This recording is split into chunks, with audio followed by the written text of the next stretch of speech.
বিয়ে বাড়ি এসেছিলাম, সুমন আমি সোনু। এখন খেয়ে যাচ্ছি বাড়িতে, প্রায় 11:30 বাজে।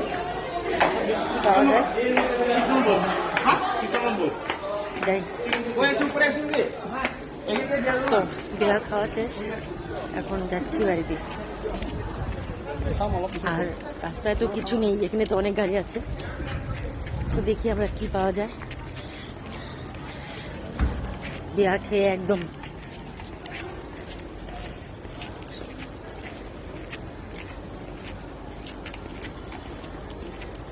সুমন এখনো আসেই নেই, দেখো, না সুমন না সোনু, একটার খবর নাই।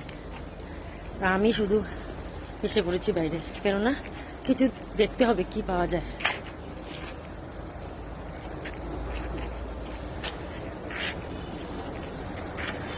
একটারও খবর নাই, দেখছো।